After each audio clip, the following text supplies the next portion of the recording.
SkinnyGPanda here. Whoop whoop, hump day! You know what that means. It's whatchamacallit Wednesday. So let's get into it. Got my trusty blindfold here. And let's see what we can find. So we got this today.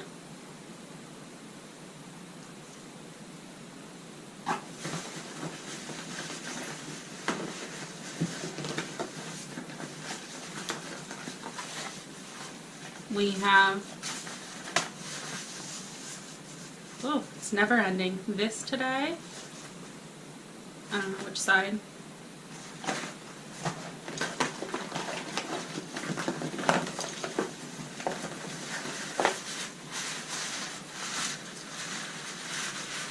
And we got these today.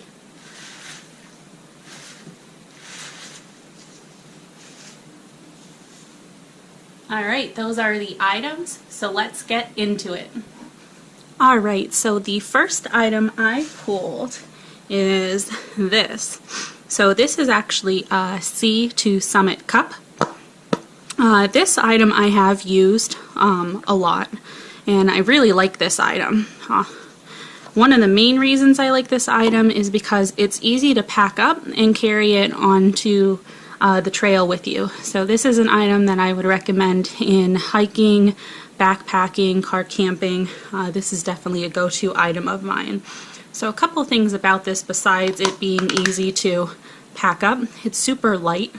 I don't know how many ounces it is, but it's definitely not even a pound. It's probably not even a half pound for this item. Another thing that I like about this is it has a hard, durable lid.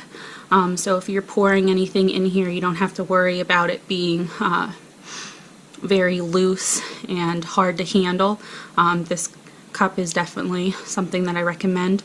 Also in here there are, and I don't know if you could see it on there, but there are measurements in here for your water. So you have your cups on this side, and then on this side you have your, I want to say milliliters. So milliliters on this side, cups on this side. This can hold up to 2 cups of water. And typically when I'm on a trail, what I like to do is my number one item that I bring is rice. So this is really good because it's 1 cup rice, 1 cup water. So it's very easy to measure out exactly what I need to make that rice. You can also drink cold out of this, and you can eat hot out of this. I've put boiling water in this and it hasn't melted it. So it's definitely a very durable type cup. So this is a really good item to have on you when you're backpacking, hiking, or camping. And just like that, it folds back down. So the second item is the Outzie. So Outzie is actually the brand for my trekking pole that I have here. So my trekking pole is by the company Outzie. It is the Duraluminum 7075. I did go for the cork type style handle instead of the other styles that they have. The plastic or the soft grippies just didn't seem to work for me. This one I really like because I can hold it snug and I don't get any slippage from it. How this extends out, it is a twist mechanism, so you twist it and you pull it to whatever height you need, and then to go ahead and lock it in place, you just turn it the other way until you hear a click, and then it locks in place. So you can adjust it from the top, and then you can also adjust it at the bottom as well.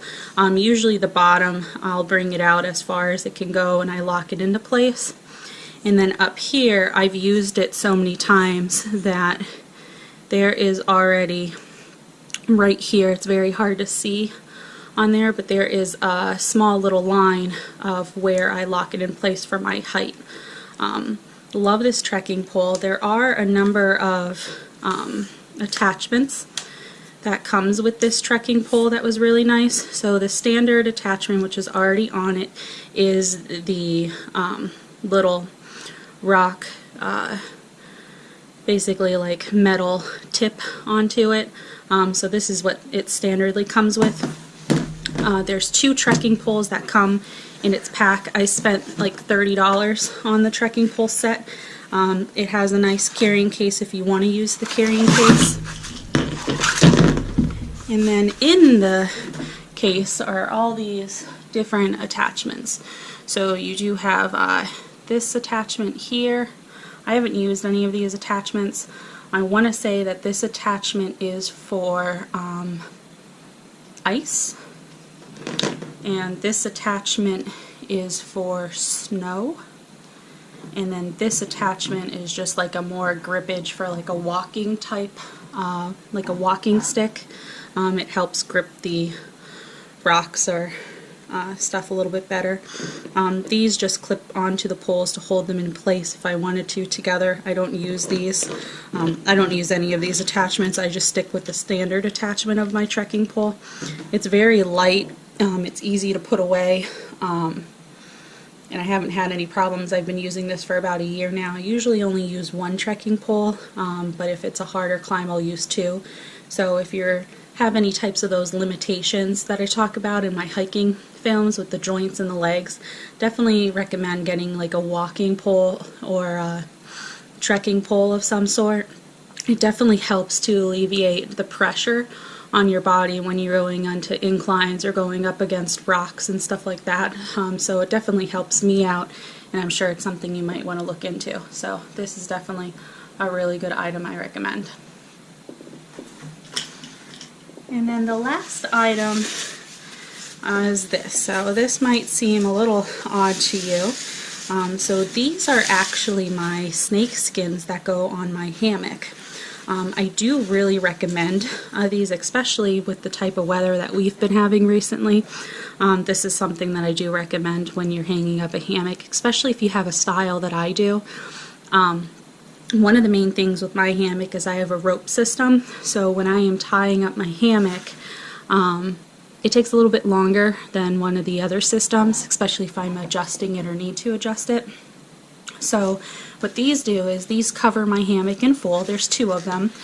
This is the one, and then this is the other one. I got these for free with my hammock purchase.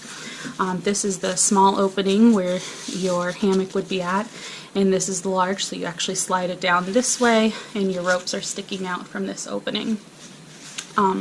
With the snake skins, it snugs up my hammock for me, so after I'm done hanging it up, if I don't have a tarp on it, it's keeping my hammock dry. So these will actually help keep my hammock dry as I'm hanging up a tarp. I know some people hang up a tarp first. Sometimes I hang up my hammock first just to ensure my tarp is properly aligned. I'm not that. I'm still in like the beginners when it comes to my hammock. But then once I have my hammock in place and I have it to where it's hanging in the way that I want, what I'll do is I'll take these and I'll just slide them up to the top end of my hammock, and then my hammock comes out and hangs. So I mean, depending on what you're looking for with the hammock, you can make your own type of snake skins. There are do-it-yourself types out there. I was very fortunate to, like I said, get these for free, and I love it. It's not currently on my hammock set because I've been tenting recently. I'm trying some new things out, but this is a product I do recommend. I want to say online they're inexpensive, but I'll put it down below. So again, the items that we pulled today is the Sea to Summit cup. We pulled my Outzie trekking pole and my snake skin for my hammock. So those are the items that we pulled today. All 3 of these items are items that I do highly recommend. There's something I usually have with me at all times, especially the trekking pole and the cup. The snake skin that they call for my hammock. This, if I'm carrying my hammock, I'll have it, but other than that, like I said, I haven't been carrying my hammock. I've been tenting, so I haven't had a use for this currently. But those are the items. I hope you liked this video. If you did, please give it a thumbs up. If you have any questions or concerns on these items, give a comment below, and if you haven't already, please hit the subscribe button and the bell so you can get some future video contents that I end up releasing. Alright, thank you for watching. Bye!